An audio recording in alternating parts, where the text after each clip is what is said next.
હવે આપણી પાસે હેલો ફ્રેન્ડ્સ, કેમ છો તમે? હવે બીજો ટોપિક છે મારો જવામાં, એ છે વેરિયેબલ્સ. સૌથી પહેલા હું તમને વેરિયેબલની ડેફિનેશન કહીશ અને ત્યાર પછી વેરિયેબલ કઈ રીતે ડિક્લેર કરી શકાય, એનો યુઝ શું હોય એ બધું હું તમને સમજાવીશ. સૌથી પહેલા what is variable? A variable is a basic unit of storage in the Java language. A variable is defined by the combination of an identifier, a type and an optional initializer.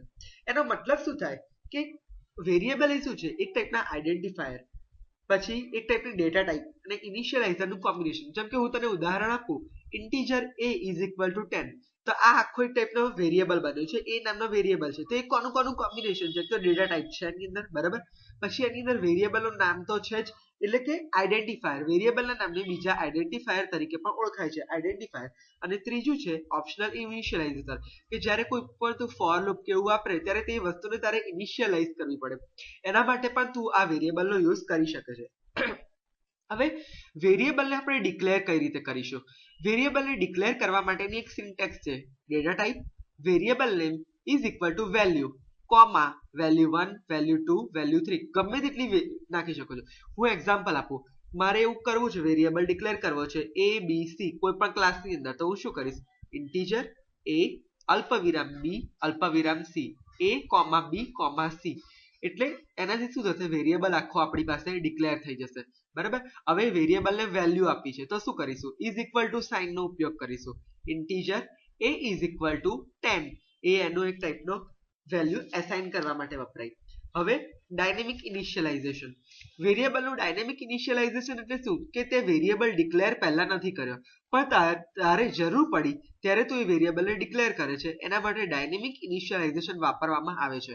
Dynamic ઇનિશિયલાઇઝેશનમાં આપણે શું યાદ રાખવાનું? તો પહેલી વસ્તુ એ યાદ રાખવાની, suppose મેં એક વેરિયેબલ ડિક્લેર કર્યો, integer a is equal to 10, integer b is equal to 20, then I have to sum all two variables. મારે બે વસ્તુઓના સરવાળા કરવા છે, તો હવે હું શું કરીશ? મેં ઇન્ટીજર c એ પહેલેથી ડિક્લેર કર્યો નથી, તો હવે મારે જ્યારે પણ સરવાળો કરવા માટે એક વેરિયેબલની જરૂર પડે ત્યારે હું જે ડિક્લેર કરું એને ડાયનેમિક ઇનિશિયલાઇઝેશન કહેવાય. એના માટેની સિન્ટેક્સ આ પ્રમાણે થશે, integer c is equal two a plus b.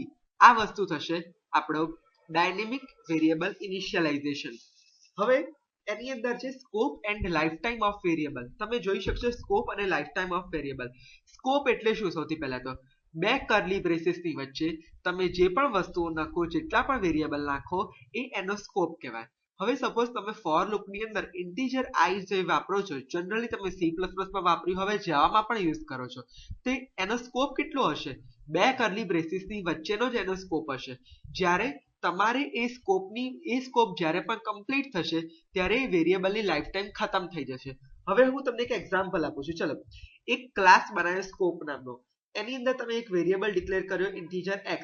હવે તમે એને વેલ્યુ આપી x બરાબર 10. હવે બીજી એક હવે તમે એક ઇફ કન્ડિશન મૂકી, if x is equal to 10, પછી કર્લી બ્રેસીસ ઓન કર્યા અને તમે એક વેરિયેબલ ડિક્લેર કર્યો integer y is equal to 20. તેનો મતલબ શું થયો? કે તમે ઇફ નામનો એક સ્ટેટમેન્ટ લીધો છે, એમાં કર્લી બ્રેસીસ સ્ટાર્ટ કર્યું અને એની અંદર એક વેરિયેબલ y ડિક્લેર કર્યો.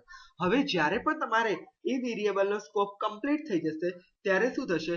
y નું અસ્તિત્વ મટી જશે. યાની કે y એ કેટલી આ બે ઇફ ના બે કર્લી બ્રેસીસની વચ્ચે જ રહેશે, એ સિવાય રહેશે નહીં. Okay, thank you very much for listening me. Thank you.